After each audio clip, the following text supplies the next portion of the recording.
start. Okay, cool. Well, thank you everyone for coming. As you all know, I'm Chester Bokich, the chair of LD11 Democrats, also known as South Mountain Democrats. I'm very excited to have you all here. I'm actually going to start the meeting by thanking Jose of Friendly House for letting us use the venue. Not only are we grateful for the use of the venue, but we're proud to sponsor the organization, and he's going to tell you guys what they do. Yeah, of course. All right, welcome everybody. I'm Jose Vaquera. I serve as the Chief Operating Officer here at Friendly House. And if you guys don't know what Friendly House is, we're a nonprofit organization that's been serving this community since 1920, so 106 years already. And so currently we offer this building that you're in. It's our Family Supportive Services building. Right here is utility assistance, rental assistance, and whenever there's funding, because that runs out. So I want to put that out there. But we also will be providing food boxes as well soon, and also prevention programs here, as well as college and career readiness program. We also host Aguila Youth Leadership here. They're our partners, and so there's office space here for them, and so they have a similar mission, just educating first generation folks. So aside from this building, we have several buildings down the street here, Victim Advocate Program.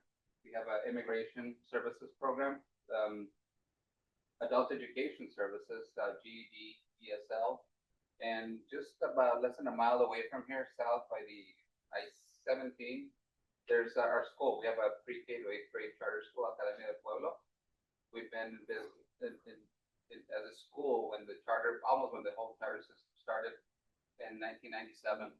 We also outside, we have in Glendale a refugee services program on 43rd Avenue and Glendale Avenue. So we do a little bit of, it's all about serving folks in the community, and whenever we see a need, we apply for grants. We partner up with corporations who have similar ideas or beliefs of what they want to do. So that's what we are right now. I mean, things change, obviously, since last year. Our funding has drastically changed, and the availability for organizations to serve more people. But we're hanging in there. We're doing really our best with the limited resources. But welcome, all of you. Okay. So Thank you. Thank you. Does anyone have any questions for Jose?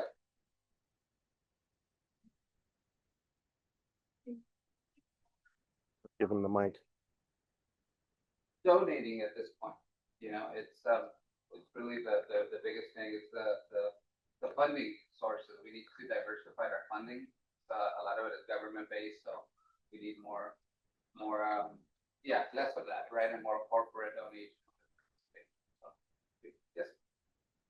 Do you have rental assistance now? No, rental assistance is very few and far between. Utility comes in more because we have more partners there, but rental it's a few thousand, and that goes with clients. So, Do you guys take food or clothing donations? sure, we can do Yeah, that. both. Okay, awesome. Yeah. Cool. And if you want to share my email, I'll bring my cards over. Okay, awesome. Okay. So, Thank you, Jose. thank you, everybody. Thank you. We appreciate you. And to the people watching on Zoom, I forgot to give Jose the mic. I apologize. He's close enough. Was he? Okay, good. And I hope mine's on. I don't know if it's even on. Okay. Little blue light. Oh, I think there's a little light. Yeah, there's a blue light. Okay. We're good. Plus, trust me, everyone online will say something. Yeah. Cool. And if you have questions online, please put them in the chat and Patrick will read them out. Next guest is Ricky Reyes from Vets Forward. I'm not the best at introductions. Great, not perfect. Perfect. Good. Thank you. Yeah. Hello, everyone. I would appreciate you guys having me here today. My name is Ricardo Reyes. When I grew up going to one of the Friendly Houses. So these spaces are very important to me as well. The program, Friendly House, is very important to me. It was like one of the only places where I got to live out my dream of playing basketball on a team before everybody got too tall for me. So like second, third grade, fourth. Okay. I was still, so yeah, my name is Ricardo Reyes. I am with Vets Forward. We are a veterans advocacy group. We are a progressive advocacy group. We go around to tell people, to let people know. My main job basically is to tell people that we are not a monolith. Okay. Veterans aren't all, these big MAGA conservatives wearing a red hat, who do whatever Trump says or believe whatever Trump says. There is just as much diversity in the military as in the real world. The military looks like the country that it serves, and our military, there's plenty of, center, left of center, more left of center people like me. I started saying that I was like left of center, and then I keep finding myself just being pushed farther and farther to the left, right? I feel like my morals didn't really change all that much. It's just the country keeps pushing me that way, and saying that we shouldn't round up our neighbors and putting them in these concentration camp style places is now seen as very, very woke, apparently. So you might have seen, some of our stuff that we do is we help organize some of these protests. We were at the May Day protest with our big Vets Against ICE banner.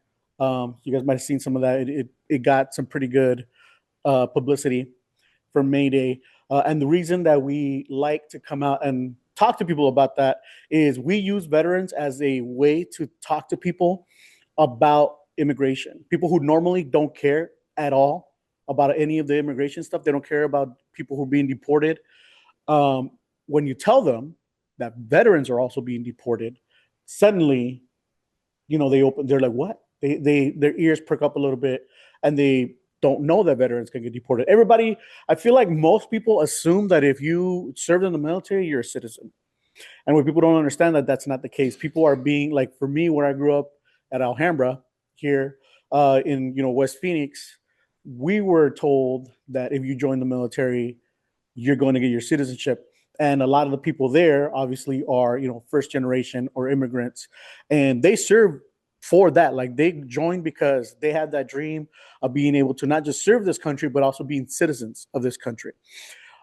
I don't know if people forget, but we were at war for 20 years, and some of those people were not able to get their citizenship.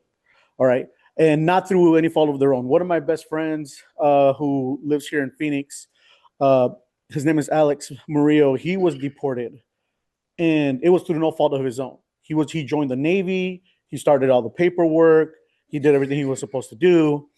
And then right towards the end of all your immigration paperwork, you have this interview that they do where basically, just trying to make sure that you're not a threat or whatever. And when that interview came up, he was deployed, so he couldn't do it. So you would think that the way it would work, right, is, hey, this person is serving in our military. Let's reschedule this for when they come back. He was in Israel, of all places. And that's not what happens. Because he missed that appointment, when he came back, he had to start again from square one. So by the time he got out of the Navy, his paperwork wasn't done yet. He had troubles. He got in trouble for possession of weed, which isn't even a crime anymore here in Arizona. And he got jail time, and then he was deported to Mexico. And he spent 10 years in Mexico trying to get back. All right. And he was able to come back, but it took a lot, and he left a lot of his friends over there. He kind of has, if we're being honest, he kind of has that survivor's guilt because he was able to come back, but a lot of his friends are still in Mexico who were not able to come back yet. Another thing that has also happened is some of those deported veterans were able to come back during the Biden administration through humanitarian parole. But because Donald Trump told everybody that the Haitians are eating our cats and our dogs, and most of them came through humanitarian parole, he took away humanitarian parole. So a lot of these veterans who just came back, who were deported, came back through humanitarian parole. Their humanitarian parole is ending, and they have no status again. So they are now in danger of being deported again. The one thing you can count on, though, if you are a veteran who gets deported, no matter what happens, this country will take you back if you die, because you are still eligible to be buried in the military cemetery. So you still get your flag, you still get your 21 gun salute, all that. They just won't take you while you're alive. So think about that. All right. And a lot of those families have said, F you, why would I send my loved one to a country that didn't want him when he was alive? So those are a lot of the things we do. We're very involved in, in the legislature. One of our founder, Aaron Marquez, a lot of you guys know him. A lot of you voted for him, hopefully. I think this is part of his district. So he's there. He's pushing for, a lot of good things for veterans. We try to make an effort to show up at the legislature whenever we can to speak up on some of these bills that attack not just our veteran community, not just our immigrant community. One of the bills that was very detrimental, we feel like, is this bill that passed through that I think Republicans already pushed through, was they were trying to label CARE Arizona as a terrorist organization. We have a very good relationship with CARE. We have a very good relationship with a lot of organizations, but they in particular are one of the organizations that have helped us out a lot. So obviously, knowing the work that they do, we showed up to support them and to speak against that bill. And so those are kind of the things that we do on a regular basis, is showing up there. We showed up to the Phoenix City Council when they did something good, where they passed the city transparency initiative, where now ICE can't use Phoenix property to set up, and they're going to train all the city of Phoenix. They're going to train all the city of Phoenix employees to know the difference between an administrative warrant and an actual judicial warrant. And then they're also going to go around and they're going to help a lot of these mom and pop shops, mostly like the carnicerias, and the more Latino-owned businesses, and teach them what their rights are with ICE. So we were involved in a lot of those listening sessions. We were involved in the actual vote. So that was a good thing that they did. And now the bad thing that they did last week was they passed a new ordinance where now you are not allowed to provide mutual aid at a park unless it's twice a month. So food and medical, it's not like 2 times for food or 2 times for medical. It's twice a month at any park, period. And if you are found at the park giving somebody water, technically you can be charged for that. And it's like I forgot, it's a misdemeanor. It's like a class 1, or I don't remember what exactly it is, but it's not good. So we were also at the listening sessions, and, we spoke out against it. And then we went to the city hall and we let them know that people are going to die because of this. And they passed it anyways. So it's going to be challenged by the ACLU. They already said that every city who has passed this has lost in court. So we're very confident that it's going to lose in court. But the point is that we're now going to have to spend money doing that, and the city's going to have to spend money defending it. So as a veteran group, we are very involved locally.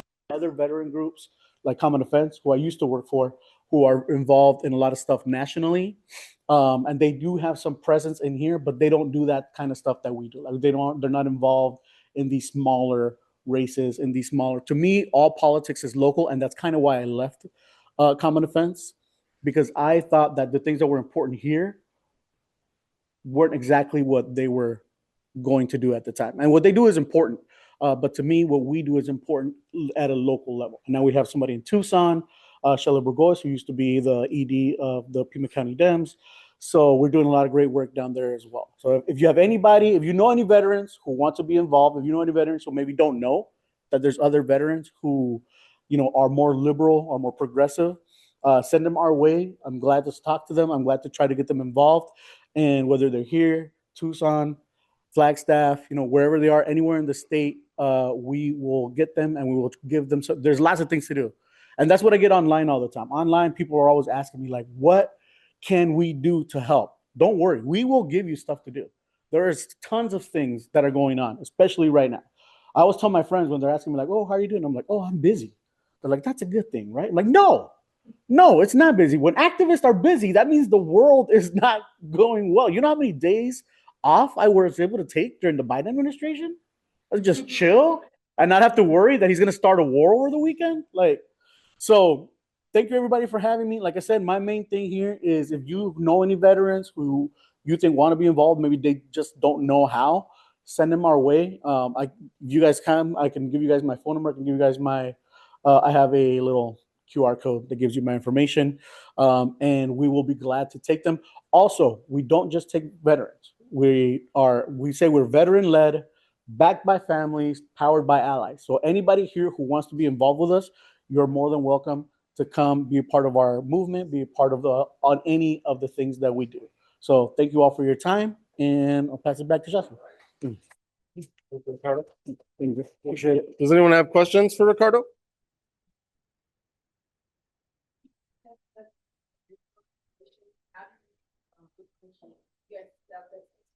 Sometimes I get messages asking for money from veteran groups, and I usually do not vote for this. It wouldn't be from me. No, I'm just saying in general, like, if you were going to ask money, how do you guys differentiate if it was like a phone call? Well, number one, like, we don't ask our members for money. We don't ever go out and ask people for money.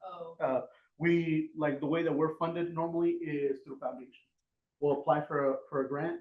I just got a grant from an organization that wanted us to hire somebody in Tucson, which is why I was able to hire Shelly in Tucson. There's another organization here in Phoenix who wants people to work in North Phoenix, so I'm about to hire another organizer here for North Phoenix. And we do a lot of clean energy work. So part of our grants are showing up to some of these siting meetings where some counties are trying to pass policies that are harmful to, like, solar and wind. We'll show up to that, and that's something else that we have a grant from an organization that pays us to advocate for that. We never take a grant from anybody who we don't believe in the work, right? So these are things that we want to do anyways. If anybody knows somebody who wants to give a grant for immigration, let me know, because we don't get paid for immigration. We do that because we think it's important. Like, honestly, about 80% of the stuff that I do is immigration. We don't get paid for that. All right. So we do the work that we feel is important. And as far as money goes, and I get it, like, a lot of veterans voted for the orange guy. That's not who we're reaching out. We go and we do try to reach out to them every once in a while. We had a program where we were doing deep canvassing in North Phoenix, where we were purposely, and Signal was part of that, where we were purposely going out and talking to Republicans, because we felt that as Democrats, they'll open the door for us. Whereas if I showed up, just, with blue hair and a Biden sticker, they weren't even going to open the door. But because we showed up in our, veteran hats and all that, and hey, can we talk to you about the election? And they'd open the door and oh yeah, this is great, because they assumed that we were with them. And then as we started talking, back then we were talking about Obamacare, right? And we were talking about why it's important to keep it, and the things that we've gone through, the things that our family have gone through. And you could see in their face when they suddenly realized that we're not mad. You could see in their, it would be like, and they were like, you're not my veteran. and my veteran flag. You're not my, yeah. They So, go running down the street, I'm like, yeah. So, I mean, it was interesting, but we were able to get some of those people. We were able to sway some of them. Yeah. Maybe to not, when we start, we'd be like, hey, how likely are you to vote for Trump? And they'd be like, oh, I'm a 10. Hardcore. Nothing you can say is going to change my mind. And a lot of times we didn't. But these are like deep conversations that you have, like literally 20, 30, 40-minute conversations, depending on how they go. And towards the end of it, some of those 10s became 7s. Some of those 10s became 5s. So to us, like, we were having an effect. And our main goal back then was to not let Anthony Kern get elected. And we did that. He was going for re-election. And we got these people we're like, hey, you know what? If you don't want to vote for a Democrat, I get it. That's fine. But at least don't vote for this guy, because he's a piece of shit. And I tell him why he's a piece of shit. Right? He's on the Brady list. He's, misogynist, did all this. So we were able to talk to some of these Republicans and talk them down. And we feel like as veterans, we have that messaging that reaches across the aisle, which is what we use our voices at. That's why, like, I'm able to talk to people about immigration that normally wouldn't care about immigration. I can talk to them about SNAP, because they're like, oh, only poor brown and black people use food stamps. Well, when I was in the Marine Corps, I was on food stamps because the Marine Corps did not pay me enough money to feed my family. And my sergeant told me, go apply for food stamps. And I was like, you're crazy. What the fuck? And oddly enough, I went and I qualified. And I was on food stamps for about a year when I was Lance Corporal, until I picked up Corporal and I was able to pay, I got a raise. So these are things that we can do as veterans, that we can talk to the other side and make them understand why these things are important, why Medicare is important, why Medicaid are important. Not all veterans go to the VA. So a lot of veterans, a lot of older veterans count on those programs. So, and I feel like a lot of veterans don't understand that. And which is why part of our job is to educate other veterans as to why do you keep voting for Republicans? Republicans are the ones that keep cutting services for veterans. So that's part of the mission of the job. So I understand the whole, like, hey, you voted for this, but we're not going to win if we don't get some of those people back. Anyone else? Yes, ma'am. I think you respond to that. I did. I'm left on red. You said the days, and I was like, I'm trying to figure out which day I'll be able to go. No, but yeah, I'm trying to make it next. I think we will. Anybody else? Any Good? questions from the gallery? Okay, All right. perfect. Thank you, everybody. Thank you, Ricardo. All right, I actually know a veteran who is also DACA recipient and MAGA. So it is a very diverse community. That's Yes, that's yes like it is. freaking Pepsi out of a Coke. We're all one way. Right. All right. So next is Jess White from Solar United Neighbors, who happens to live with me. All right, should I just hold it? You can hold it. Okay. Are you gonna put up my slides or should I put up my own slides? Okay. Hello, everyone. Yeah, right. You're a mess. I had to go home to get this to the place where we both apparently live together to get this computer. So thank you, babe. All right, so my name is Jess White. I'm here today as the program associate with Solar United Neighbors, not Chester's partner. Just out of curiosity, have any of you heard of Solar United Neighbors before? All right, that shows exactly the kind of brand recognition we're trying to fix. So do I need to stand here? Yeah, so we are a vendor neutral national nonprofit. The center of our work is really about changing the energy system to be equitable for everybody. So at the center of our work, we're trying to make energy more affordable, particularly centered through the lens of solar energy. And what we mean by vendor neutral too is that all of our programs are people centered. We don't align with any one installer, distributor, or manufacturer because we want to make sure that community is where we're doing the work, not our partnerships with businesses. So for our theory of change, it's kind of a three-pronged approach. We help folks to go solar by giving them free education, by helping them through that process, and by putting on co-ops, which I'll actually talk about shortly. And we also help folks who already have solar because we want to make sure that this is a cradle to grave situation where you're not left stranded with an asset that you're not able to actually utilize so that you do have some amount of energy independence.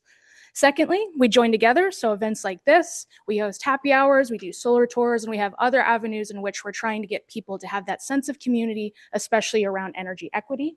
And then last is fighting for energy rights. So that looks like us doing a lot of policy work. We were involved in this latest SRP campaign.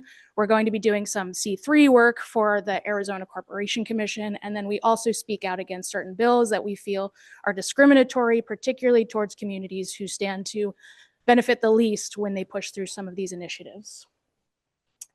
So the primary reason I'm here tonight is because we are hosting our 9th annual Metro Phoenix Co-op. And so basically what a co-op is an organized group of people who go solar together. And by going solar together, you end up getting a bulk discount, which makes it a little bit more affordable for the folks who can't afford it, particularly now that that residential tax credit, that 30%, is no longer in play. So the first thing that we do is we do a free roof review. And sorry, I'm kind of standing in front of it. You can see that there are several things that we look at. And the reason that we do this free roof review is because I don't know if any of you have had a salesperson come to your door before for solar, but they will tell you solar is the best thing to happen. And while we think solar is great, solar isn't for everyone. And even if it's for somebody later on, it might not be for someone now. And the biggest reason for that is usually because of the roof. So if your roof is not really a good starting space for solar right now, we will tell you that because people are our primary concern. Solar is secondary to that. In addition, we do free educational webinars, and we have a Solar 101, for example, coming up in June 4th, I believe it is, which will be online, where we'll talk about the technology, the economics, and then we'll go over our co-op in that context too. But like I was saying before, the biggest reason why our co-ops are beneficial to communities is because you do get a bulk discount that ranges anywhere from 15 to 30% cheaper than if you were to go solar individually. The reason for that being, doing this together as a group brings down the installer's soft costs. So basically what they would otherwise pay a salesperson, we become, as the organizers, the salespeople by creating these leads, and then they can pass on that savings on their end to the consumer. And we, not quite yet. So we assist with bid review too. So even if you decide, I'm not interested in the co-op, or I don't want to go solar right now, if 5 years down the road you're interested, we'll help you look over any proposals you get from different installers, compare apples to apples, and distill some pretty technical jargon down in a way that's palatable and understandable, which is also what we do in our co-op, because we don't select the installer that installs everybody in the group's installation. What we do is we put out a request for proposal. Local installers will put in bids that say, this is the price that I'm willing to offer. Here are warranties. Here are ethos. We ask a bunch of questions. We distill that information, and then we present it to the selection committee so that you as members can choose, because we want you to have a sense of ownership over that. And also because we're vendor neutral, so we can't select them. Now, good. So what that would mean for you is that even if you join, you're not obligated to go solar. So this isn't something where you're locked in to be a member of the group, thus having to go solar. The installers know us. We've done this for several years. So they know like several people in this co-op will go solar. And thus we are able to put no obligation on you, because we think that the important part is education. I think education is the foundation of equity. And so we want to help folks feel that sense of knowledge and ownership. And then if solar makes sense, they can move on, or they can wait until another co-op, or they can go solar themselves later on. The installer selection, like I mentioned, is member driven. And if you do join the selection committee, you get to be the first one that the installer contacts whenever installations start. And then last, like I kind of mentioned, even if you do join the co-op, we always suggest getting other bids. This isn't like a money-making mechanism for us. We just want you to have as many options as possible so you get the best one, and we'll help you review other proposals from other installers against the co-op one as well, should you decide to do that. And then last, we also have this free solar help desk. So we have a national help desk that has people behind it. They'll help you with any questions you may have. So if you have a question, for example, of what is a lease? What does a lease look like in solar? Does this lease look okay? Because I'll tell you, especially in the changing landscape, you know, federally, et cetera, clean energy is kind of, I don't want to say it's in a rocky place, but it's definitely in an interesting place. And so you want to make sure that the installers that you're speaking to are reputable and have your best interests in heart. And with leases, it's particularly the case because the devil's in the details. So we'll help you look over those terms too. Okay, and then I'll get on my pulpit just a little bit around clean energy and affordability, but I'll try to be fast. So recently it was proposed and accepted that a Desert Southwest gas pipeline is going to be built. So that's going to extend from Texas to Arizona, which means it'll be expanded by over 500 miles and cost roughly a crisp $5.3 billion.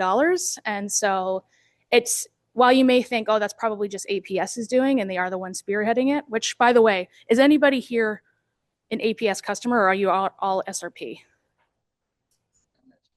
Mostly SRP, but Jamie, okay. So SRP is also involved in this. And so Katie Hobbs as well has expressed her support of this infrastructure. And the reason I bring this up is because as Democrats, you all of course have a voice. If this is something that you are against, then you could speak out, or if it's something that you support, you could say that too, but don't tell me. But basically, the CEO of APS's parent company, Pinnacle West, also said that a big reason for this move is because of data centers. And I just want to highlight that Representative Cavero has been very outspoken against data centers, so I applaud her for that. And this is exactly the kind of reason why. And another reason why I'm against this personally, but also in a professional capacity, is that this guarantees that our future won't be as clean as it could be otherwise. Okay, and a couple of things to consider from an affordability perspective, especially as rates continue to increase, is that you can consider your time of use. you may already be doing this, but there are off-peak hours when you should and hopefully can use your energy more. And then when it's on peak hours, when it's considerably more expensive, this is a graphic from APS because they're just better at putting it into a palatable way that shows you kind of like you can spread out your use over the day instead of piling it on during peak hours. Would you mind going to the next slide? This is SRP. So you can see it's a little more complicated, but if you're able to limit your use during these periods of peak, which you can see are over twice as expensive, then you can bring your bill down, which unfortunately may be very pivotal in the coming years, especially as we're looking at current situations with our gas prices and energy prices abroad. So, and then there's also opportunities to weatherize your home. And so this has nothing to do with Solar United Neighbors. This is just something we've come across that we think is also important. Weatherization, of course, is like insulating your house or getting more efficient pumps so that you can pay less effectively to keep your house cool, particularly during those peak hours, which is when it's the hottest time of the day, which is exactly as you would expect. So there's the Arizona Department of Housing, and then as well, and this one's really kicking off now, is Efficiency Arizona. So they have great grant programs that will help you if you are a first-time heat pump buyer. I think it's up to $14,000 depending on your income. And then they'll also help you with different elements of retrofitting your house so you're moving away from gas and you're moving towards electrification. All right. And how you can get involved is if you're interested in the co-op, please join. Again, it's no obligation. I think I had a QR code up there, but I'll also be over there with the one-pagers that have the QR code as well. And also tell your friends. So if you know somebody who's maybe dipping their toes in solar, let them know about our work and we'll help them kind of ease into that instead of just dropping in the deep end, which is often how, in my experience, being in solar feels like sometimes when you don't have that support mechanism. And we're always looking for partnerships in the community too. So that looks like partnering with a different organization who might be able to be a trusted source in the community to talk about this program. That could be showing up at a meeting like this so that I can discuss it with different stakeholders in the community, et cetera. Whatever that may look like to you, I'm always looking to connect with other people to talk about this because, as you saw earlier, not a lot of people know about us and we want to get our free services out there to more people who could benefit. Funding sources. So in Tucson in particular, we have an income qualified program where we provide grants to income qualified households in frontline communities where they can spend, they get $5,000 to $7,000 to put towards their solar energy system, which of course lowers the barrier to access clean energy and to get a sense of energy independence as these prices are increasing. So we're always trying to find ways to fund that program and particularly to bring it to other places in the state so it's not so Tucson centric. And then people power. So we organize people as well. For example, with that corporation commission, we're trying to organize people to speak out at like APS rate cases and other things that they are putting forth that are at odds with affordability and clean energy. And last, of course, is vote. And so I'm sure everybody in this room votes, considering you took the time out of your Wednesday to come here. But the corporation commission in particular has enormous power, enormous. So make sure when you're going down the ballot, you go all the way to the bottom because that's where they're posted up, despite having a surprising amount of power over the cost of many things. Admittedly, with you all being SRP, you're not regulated by the Corporation Commission, but some of your neighbors in other districts are. So that vote is critically important. And then that is it. And I'll be here after the meeting too if anybody has any other questions, but happy to take more now if you have them. Yes, Igna. Yeah. The SRP peak hours? Yeah. Is that every single day of the week or is it the weekdays? That's a good question because for APS it's weekdays. I think it might be every day for SRP, but I'm not quite sure. That I'll get back to you on that one. I'll have Chester text you. Yeah, but you can see there's different seasons too, so it changes the complication of it. Mm-hmm. I usually do my heavy stuff on the weekend. Okay, right. Just try to avoid the cost. Exactly. Okay, yeah. Good flag. I'll check on that. Question. So we got a question online. This is from Marilyn Renda, who's the LD5 chair, who says hi. That's not her question. Her first question is, are there still tax credits available? And then her second question is APS involved in profiting from a household solar unit? So to the first end, yes and no. So the commercial tax credit, which is 30% as well, is still available, but you can only claim that by taking a lease, which is where kind of that consumer protection issue I briefly touched on comes in play. The residential tax credit, the federal 30%, is no longer in effect. Arizona has a 25% tax credit capped at $1,000, but in this most recent Republican-led budget, that was one of the things that was put on to try to save money, is to get rid of that, as well as the tax exemption on solar. So yes, there are still ways to utilize the tax credit. Leases are a little shaky. Definitely talk to us if you know anybody who wants to go that route so that we can help them through that. The Arizona tax credit, unclear if it'll persist. And then for APS making money off of the solar arrays, also yes and no. Well, I would say yes, because basically you are providing excess energy back to the grid. So you are not making them money so much as saving them money by offsetting the amount that they have to invest in other technologies.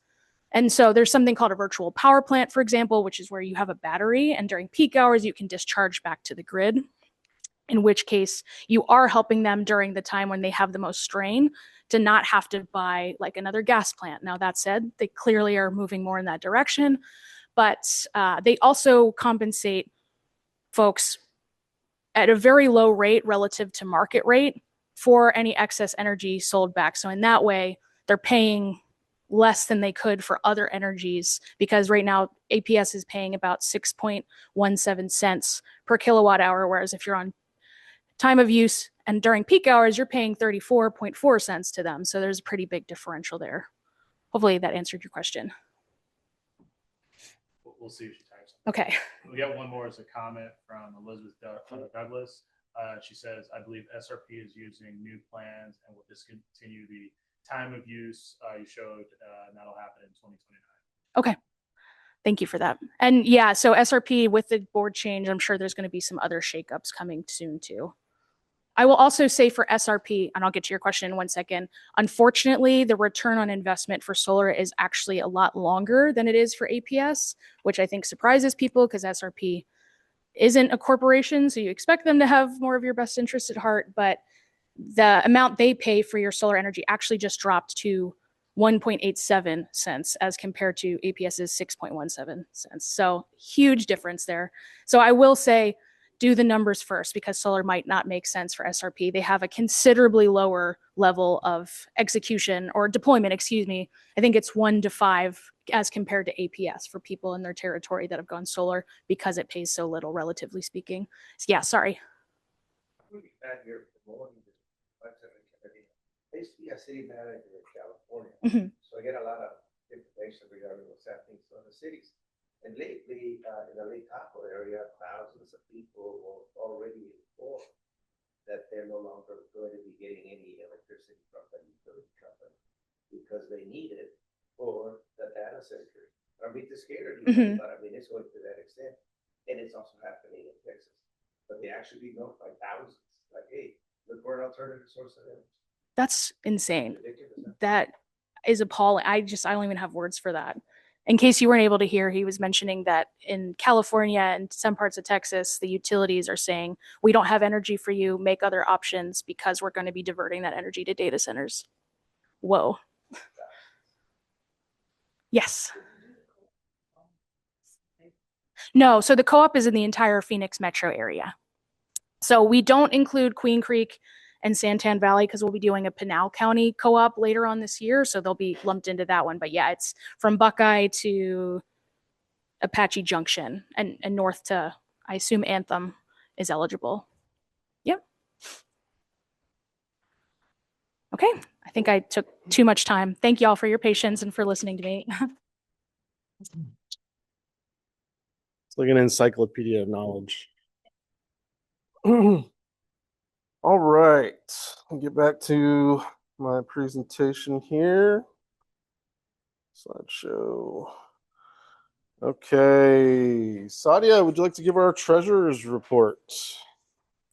Okay.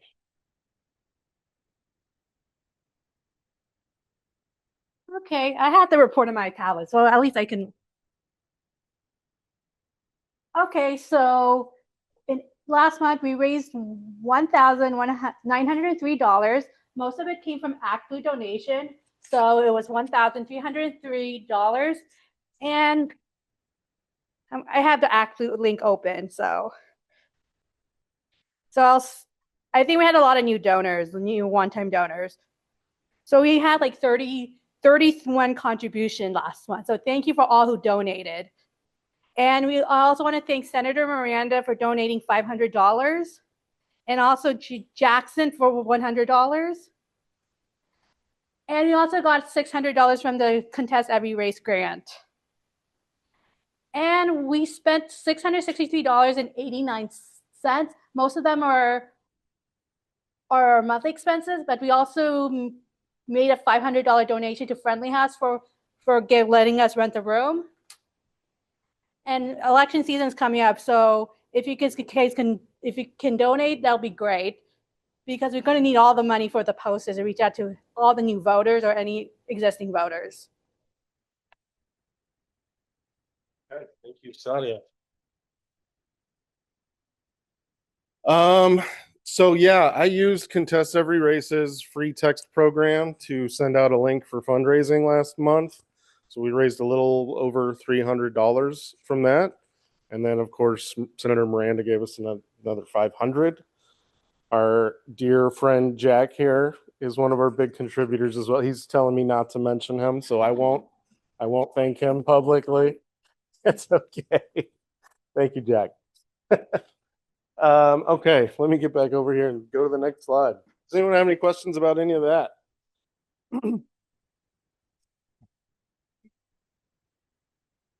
That's right, we do have a 50-50 raffle. So the 500 that we gave to Friendly House, we do pay them $100 a month.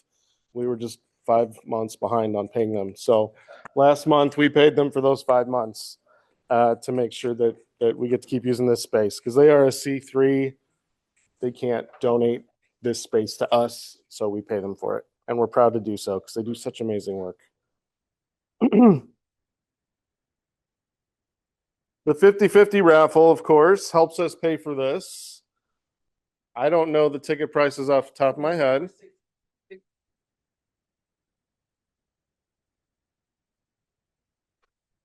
No, we're spending a night for 13 tickets for 20. Wow, 13 tickets for $20. People at home, we can't give you raffle tickets. So you got to be present to win. Sorry. All right, I do want to go over the ballot initiatives real quick that we are supporting. We went over these in detail last month, but it's worth repeating for anyone who is not already aware. The first is the Protect the Vote. This is the initiative that basically codifies our current voting laws in our state constitution so that Donald Trump and his cronies can't take them away from us. Which, yes, we now really need after what we've seen happening in other states with gerrymandering and trying to take minority districts. Like ours is a 60% Hispanic district. The Republicans in our state legislature would love to split us up into majority white districts. So just to add on to that, we have redistricting in 2030. If we don't have like something like this on the ballot or some federal protections, I guarantee Republicans will sue to, for example, chop up a district like District 11, as well as like congressional districts like CD3, and I believe Representative Hall's district, because the numbers escaping right now. They have already zeroed those in. Expect the lawyers are already working on the briefs. They are going to sue in 2030 if we don't have some sort of state or federal protections. So more specifically, this bill will protect voting by mail and early in-person voting. It allows voters to sign up to receive a ballot for every election. So if you're not on the permanent early voting list, you should be, especially since there's all these talks of sending ICE or the military to the polls. If you receive your ballot in the mail early, you just stick it back in the mailbox. ICE isn't going to be guarding every single mailbox. So you should be safe if you've got that early voting list. And this will prevent the legislature from eliminating those things or shortening the early voting period, which they're already trying to do. But we've got the, yeah, Well, we got the blue wall in our governor's mansion, holding the line against some of these idiotic bills from our state legislature. The other ballot initiative is the Protect Education Act. This initiative will bring accountability and fairness back to Arizona's ESA voucher program. Right now, the voucher program is open to anyone to take money out of our public education system so that they can pay for private schools. 80% of these vouchers are being claimed by people who already paid for private schools. They don't need help with that. They can already afford it. So we've got public schools being shut down because that money is being taken away from them. And I liken this to the civil rights era when public pools were desegregated. And all the white people said, well, we're not sharing our pools, so we'll just shut down all the public pools. That's what they're trying to do to our public education system. They don't want to share education with minorities, so they're trying to shut it down for everybody so they can just have their private schools and choose who gets to go. So we need to put a stop to that. I'll take it a step further. I mean, the origins of the school vouchers go straight back to the civil rights. Once Brown v. Board of Education was passed, Southern schools, their first try was they were going to shut down the public schools and say, fuck it, nobody's pardon the language. It's that fun. We're not, we're just not going to have our kids with their kids. Once that got shot down and said, okay, cool, then what we're going to do is we're going to do vouchers. And there are actually private schools that still exist in the South that they exist because of Brown v. Board. And I mean, they're private schools, but if they're a voucher state or whatnot, that's how they're funding it. So basically, I mean, it's, vouchers are not about educational equity. It's not about school choice. It's about, at this point, turning education into a business model and, of course, to de facto segregation. Yeah. So this bill would limit the vouchers to families who make less than $150,000 a year, unless they are military families or have children with disabilities. It bans the use of ESA funds for luxury and non-educational items. They have found instances of people buying grand pianos, jewelry, trips to Disneyland, condoms, stupid shit, right? So we are going to hold those people accountable. And then finally, any funds not used would not roll over indefinitely because there are some wealthy people saving that money to send their kids to college. It basically would claw that money back if it's not used within the year. So this is an important thing. $1 billion or almost $1 billion has already been wasted on this program in the last year alone, and it will continue to balloon if we don't stop it. So I have the ballot initiatives with me. If you haven't signed and you're here, please sign tonight. If you want to circulate, I'm more than happy to share petitions with anybody. I will give you a list of people in your neighborhood that you can go knock on their doors and ask for signatures. These are both very important. So, Pat. See, normally I should be back behind the computer quiet, but these are two hot button issues for me. This is speaking to everybody, especially who lives in LD11. If you check your mail and occasionally like I do, you'll notice that the folks who really push these vouchers are really, really good at marketing. And, I get these flyers every once in a while where it's this beautiful Black family and they're talking about how, the educational system has failed Black folks and how, we need to, take charge of our education. And I read a little fine print and I realize it's a school voucher entity trying to do that. I've got my neighbor, he's Latino. It's amazing. He gets the exact same one. It's a beautiful Latino family that's on the cover. So the thing is I call this, these are those mailbox neighbor conversations, because you got folks who are just living their lives. If they got kids, and they're either thinking man, I don't even know what to call the high school up the street anymore. And they're, they just don't know. And they're seeing these really, really great marketing ads. And they don't realize that basically, undermining our public education system in places that may not even take their kids anyway, or take their kids for a semester and go well, it's 15,000 to go here and you only cover for about 8. So, sorry. And then they're back into our public schools, but that funding doesn't come back. Also, a lot of that advertising is paid for by the charter schools who are taking that money and spending that money on advertising and not spending it on the education that those kids might actually get if they went to well-paid public schools. So it's, what's up, Isaac? To that point, so just so everyone is certain on their signing, there are two different Correct. circulating. And as a hub captain for the PEA, Sex Education Act, the difference on ours is that they have the word office is at the top in the description of the draft report, the initiative to take action. The other one that was publicly led, potentially by pro school choice, does not have vouchers in the draft numbers. So that's how you can kind of tell the two. You'll have people who are pretending they're circulating for the PA, and they're really circulating for school choice and all these other things. And one of the huge things to also make note of is, and I feel like it's very imperative, is that the PA does nothing to affect school choice. So if any of you are school choice or you, any of you are school choice and you are like, I don't want to sign on to this because, I think my kids should be able to go wherever I want them to go.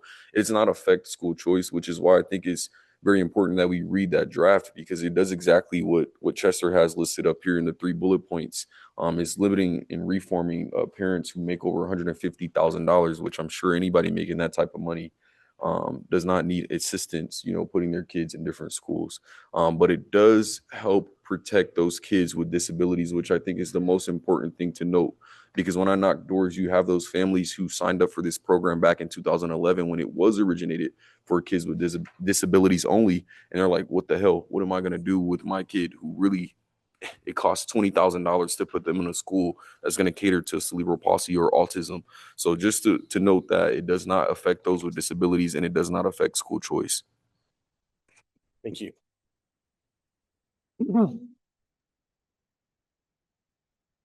Yeah, absolutely. So there is a fake one circulating. It's not legally fake because if it gets enough signatures, it will be on the ballot.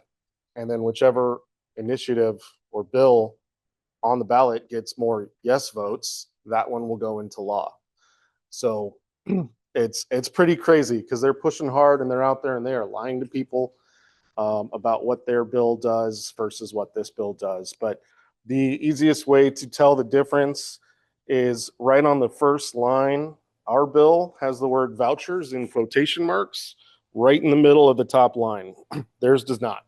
So that's the easiest way to see at a glance. If you see someone circulating the petition and they're talking about the ESA or school vouchers, I even saw a guy who was circulating the fake one and he just had a printout covering the top of his petition and it had a bunch of bullet points and the word vouchers in big bold letters on it.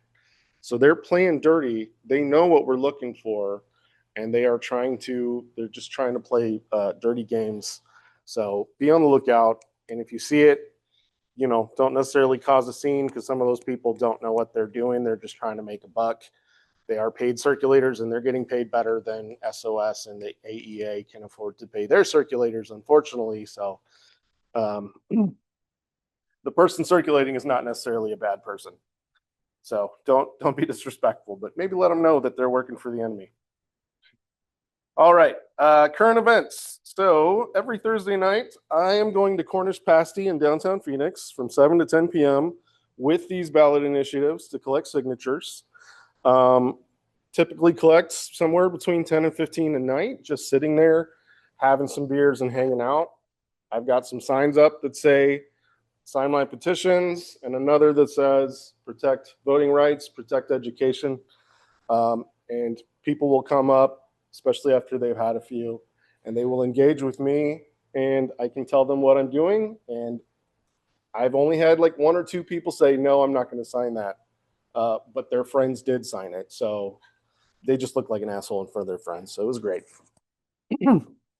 But most importantly, you can enjoy my company while doing something good.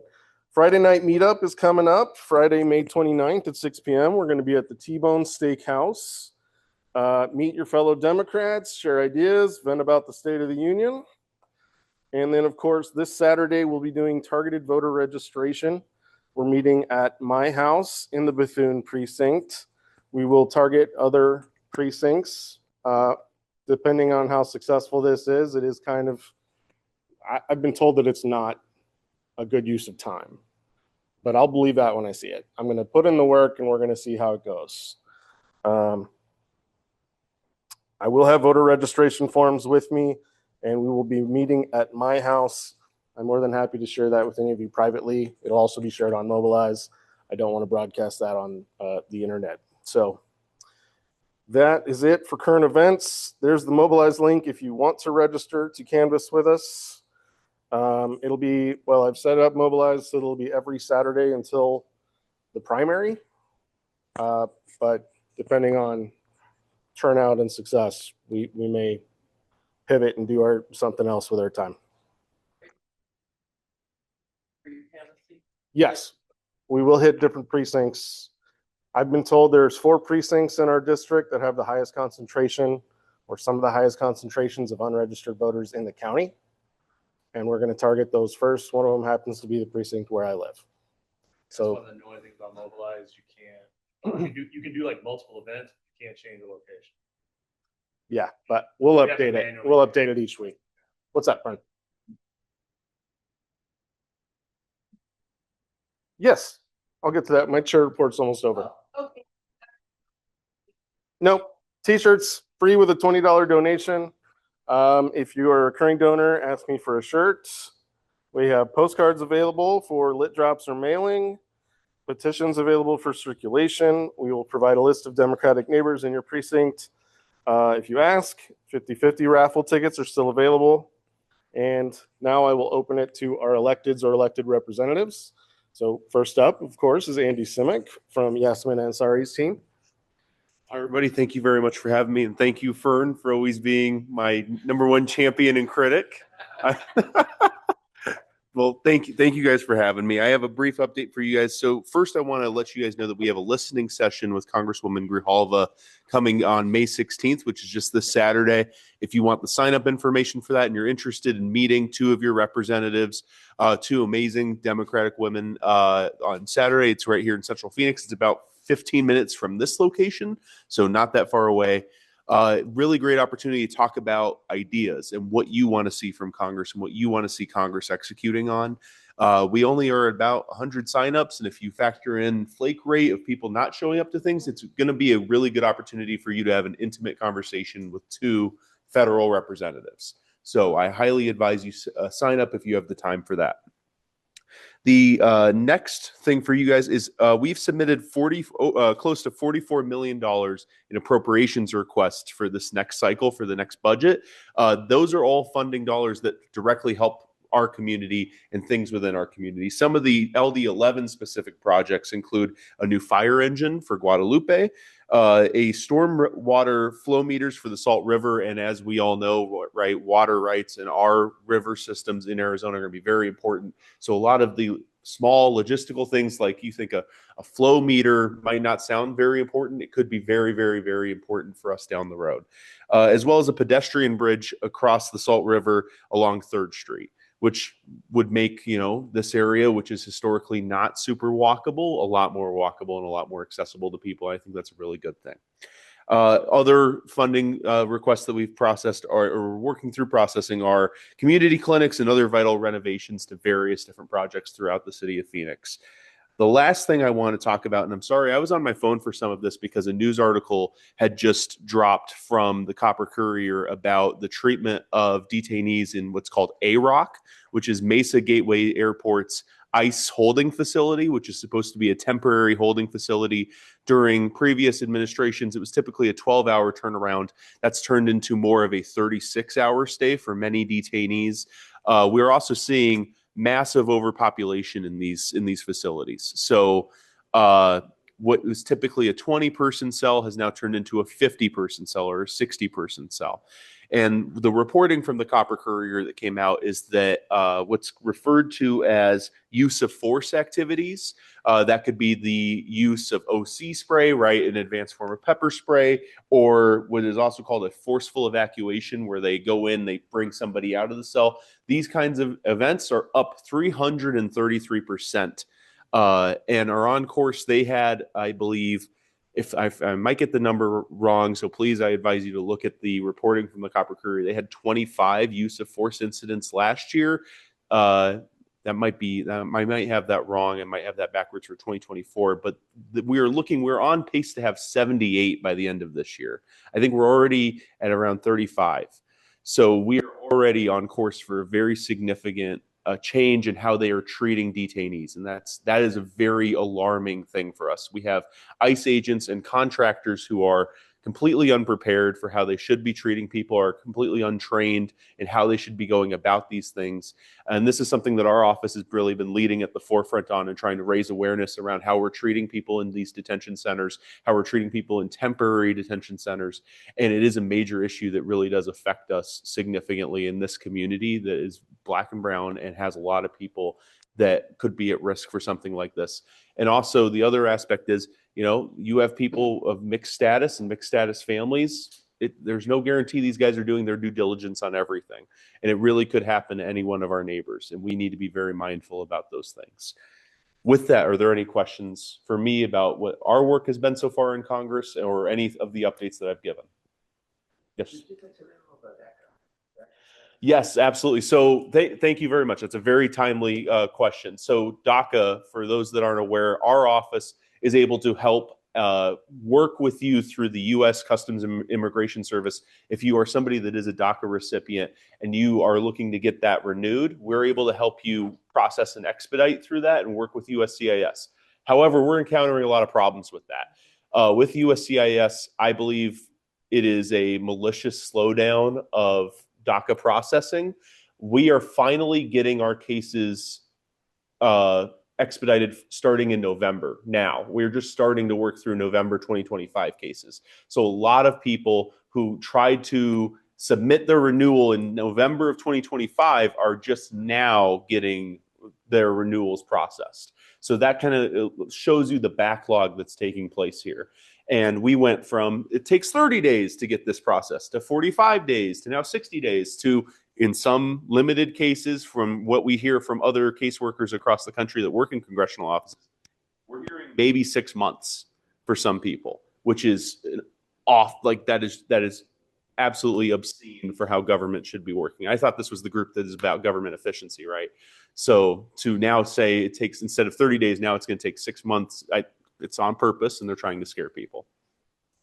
So, but our office is here to help, and we will try to help you as best we can. We have an incredibly talented immigration caseworker who has double masters in immigration studies.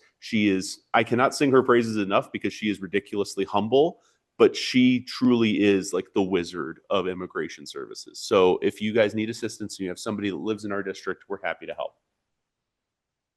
Any other questions? I'm sorry, that was more long-winded than I wanted. Thank you guys for having me. Thank you. I have a former employee we had to let go because his status expired. And he was ahead of the game on applying, and yeah. Just got his, filed in November, just got his this week. And that's something. And we usually will, our organization usually will just put them on administrative leave, don't fill their job, but our legal office is telling us because this administration is coming after employers now. So we have to literally separate them and have them reapply because it's taking so long. It used to be 4 to 6 weeks and now it's 6 months. Yeah, we had to do the same. I will, because I'll give you, I was thinking a list of names. I have a list of names that So maybe you can help. Catherine Miranda did send me an update. She's at the Capitol late tonight, but the governor and Republican leadership had a meeting Tuesday to negotiate the budget, and leadership will be updated today. But they said, so far, all we know at this point is there may be no sweeps to agencies, no Prop 123 agreements, no additional funding to border security, but 13 million still remains in that fund. So does anyone know what Prop 123 is? Because I don't. Deirdre? No, Michaela. What's that? Oh, it's the teachers one? It's teacher raise. Oh, the teacher raise. So No updates to that. Awesome. So again, the war on education continues. Okay, now I know we have a couple of judges in the house. Do either of you want to address the congregation? Yeah, Judge Jen? You don't have to. Hello, good evening, everyone. Good to see y'all. I am Judge Jen Hernandez Sama, and I am currently the Justice of the Peace of the El Centro here, downtown precinct, and I am up for reelection this year. And as Jess said, Justice of the Peace are way at the bottom of the ballot, so make sure you go all the way to the bottom, and you'll find my name, and Jen is in quotations. And I'm excited to be here. Thank you. Thank you. Uh-oh. Did you want to say anything too? Okay. Coming around. Thank you, sir. Yeah, thank you. Just wanted to say thank you for the last time you supported me and let you know the last time it was like, hey, I have these qualifications, I can do these things and so forth and so on. And during the time that I was there, I can tell you that I did something that no other justice of peace has done in the history of the JPs. But not necessarily because I planned to do it, but it just happened. With me, destiny is pretty much on in my favor. I guess there's an Arabic word for this maktub, if you want to learn that. It's the one that says, and so it is written, and so it shall be. And it's this. After I was appointed, I got in there, and then I found out that in order to become a pro tem, a judge pro tem, you have to be nominated by a justice of the peace, and you have to be an attorney. And I said, oh, well, thank you for letting me know. I'll call my friends. I called friends and helped them fill out their applications, letters of interest, and so forth. And during the 7 years that I was there, I was able to get 15 people appointed. There's 38 total at that time. And most of them were old Republican white. So the people that I nominated and got appointed, they were 2 males and 13 women, all people of color. And so again, I started down the line little by little. And then they said, Enrique, you're diversifying the pro tem bench. And I said, wow, well, thank you very much. But I did it for the right reason. And so I'm saying this to you because even, just a lot of people can be qualified. You go through training and so forth to be a justice of the peace. But you have to have an additional interest and the motivation and the energy to do things that are good things for our community. I felt that the people that we appointed should reflect the face of our community, and also because they have a better understanding of the people, of their culture, of their language. And so anyway, the election is July 21st. Some of you voted for me the last time. I'd appreciate it if you vote for me again. Thank you. It's the Downtown Justice Court, the El Centro. Oh, thank you. Sir. Appreciate it. All right. Now, Signet, do you want to address? Yes, last but not least, school boards. Isaac, you can too. You're Oh, wow. You rate too. All right, come on up. I'm up for reelection for Phoenix Union's governing board in Ward 2. You are sitting in Ward 2 right now. Or no, across Central, you'll be in Ward 2. And yeah, we're in Ward 1 right now, but across Central, I forgot where I was. You'll be in Ward 2, and I go from the mountain all the way up to Thomas and the edge of the East 40th Street all the way to Central, and then I jog down to 27th Avenue once you hit Baseline. So I am running for reelection. I'll give you quick updates on Phoenix Union. Of course, you may or may not have seen that we did rename the school to Cactus Canyon. That's what the students wanted, and we went with what the students wanted because it's their school. And so we did rename that school. Shelley Boggs, who is our county superintendent, don't laugh over there. I heard that. She appointed a person in Ward 1 because the other person resigned. Pobrecito. Anyway, he resigned in February. Couldn't stand the heat. And we got another person that is him light. He was instructed on how to act and what to do, and he thinks he's my best friend. Woe unto him for thinking that. But we have a lot of things. Yeah, he won't do that, and yeah, he thinks he can befriend me. I have a bullshit detector, and I smell bullshit. I might be his black friend. But anyway, there's a lot going on in education, as you've heard. They are trying to, totally dismantle the public education system. I'm a product of the public education system. I'm a little black girl from South Phoenix that has been in the room with people running the country, and I was talking and they were listening. So that only happens when we have strong public education systems, and I will fight until my last breath to maintain our public education system. School choice is a thing. People can, send their children to wherever they want to send them, but some people don't have the luxury of doing that, and our local schools make a difference. I see our kiddos walk into school every day. It warms my heart. I also see the buses from over the mountain coming to get our kiddos, and that makes me sad. So support us. I do have my petitions.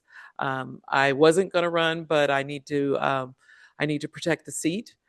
Because they are running slates. MAGA is running slates to get on our boards and dismantle our public education from within. Beware and know that. But if anybody wants to help circulate my petitions, I did get in late because I had somebody younger and better than me, and they weren't able to do it. So I have to protect this seat because I owe it to my community.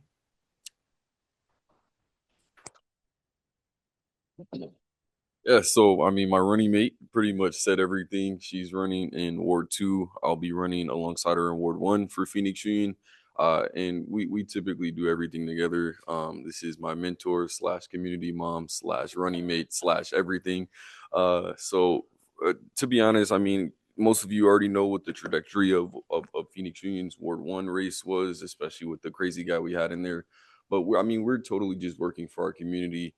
We've collected over 600 signatures. We've knocked over 830 doors since last June.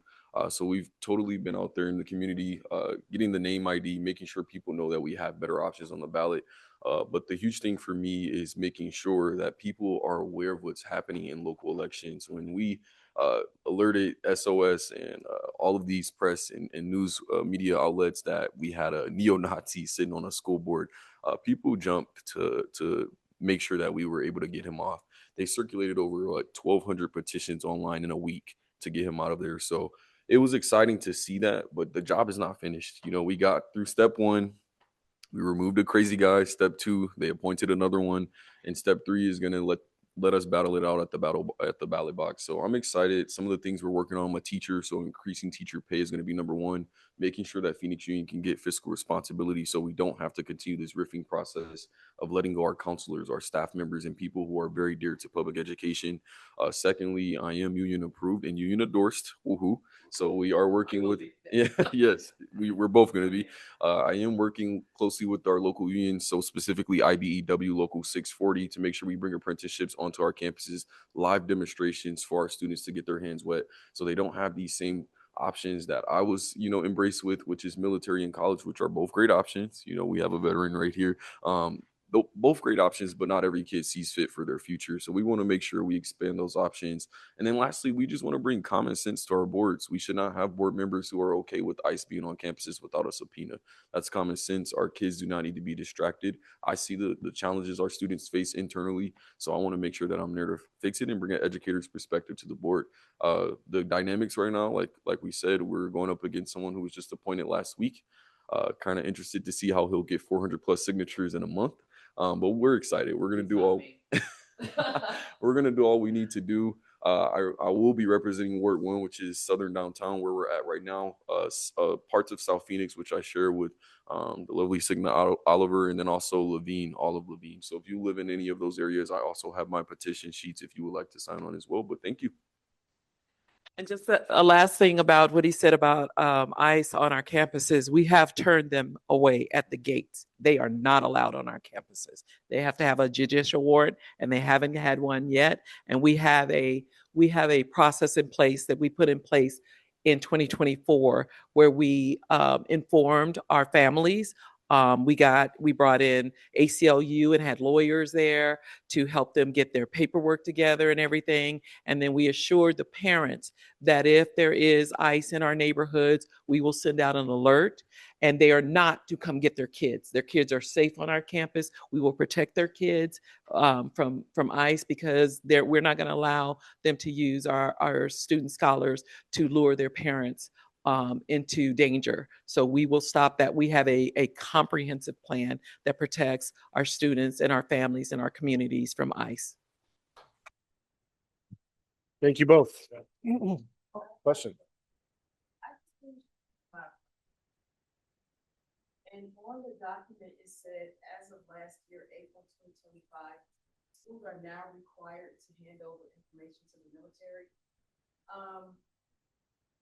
Are you guys giving a word out for parents on that one? Because I was shocked to see. I know it used to be that you could self-select, say, I'm gonna go to the post office and tell everyone I'm 18. Yeah, it's automatic now. It's automatic now. It's literally automatic now. So this is just, they just making something up? Yeah, it will be automatic for the draft. Yeah, for the selected service, they don't now have to sign up. It's automatic. They have everybody's information. That's what they were doing. That's what Doge was doing. I know, that's what I'm saying. Yes. On the paper, it said that if a parent would like to not have their child's information given to the school. We're not giving that. We're not giving that. The school's not giving that information. On the paper, I took a screenshot of it. Yeah. It said that a parent has to. We can remove the information. Yeah. And that is the thing, but we fill out the legal information that we have to give. But they already have it. They literally already have I mean, selective service has always had access to Social Security, and now Correct. Doge They have basically information. just modernized that. So Yeah. Weird. I wish we could do that for voting. Oh, Yeah. wouldn't that be something? But protect the vote. All right. Any other questions? I'm sorry. Thank you, guys. Thank you both.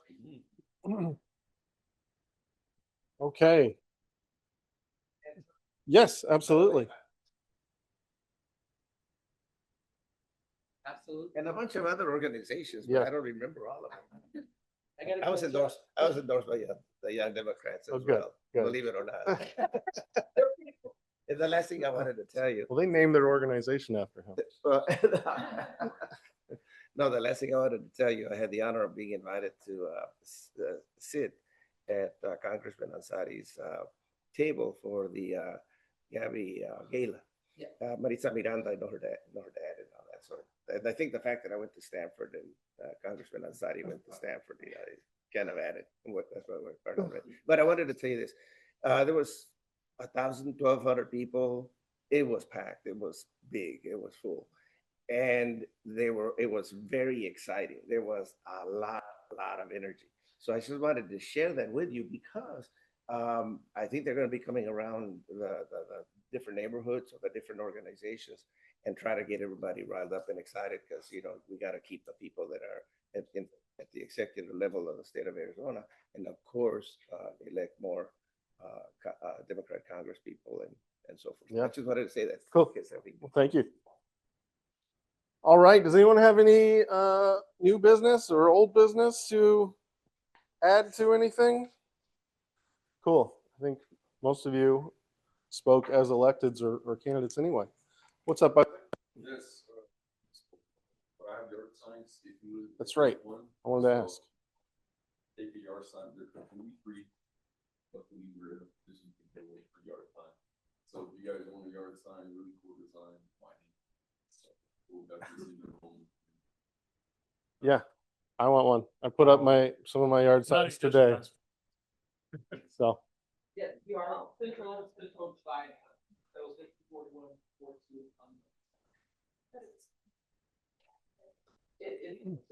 But it could be. Okay.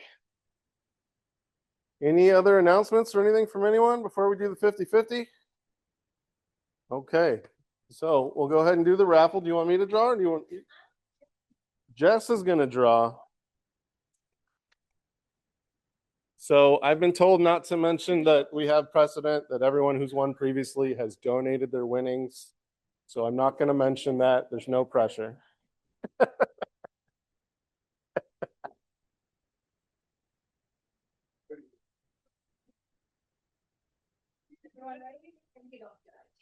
What numbers are? So just the last three, right? Okay, so 317. Oh, I was so close. I'm so sorry. 317 is, Yeah, I was like, all right, John. How much was the 50-50 raffle up to? Sadia?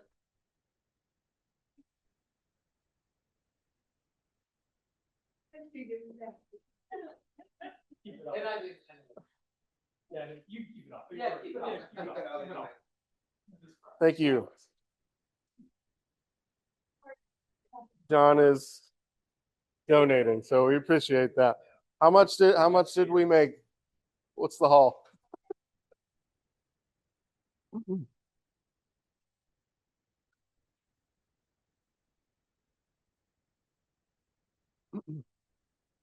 Figure it out. But yeah. All right. Well, I will go ahead and call the meeting. So motion to adjourn. Okay. Seconded, thirded, so moved. I'm so good at this. Good night, everyone. Thank you for coming. We really appreciate you. Bye, everyone.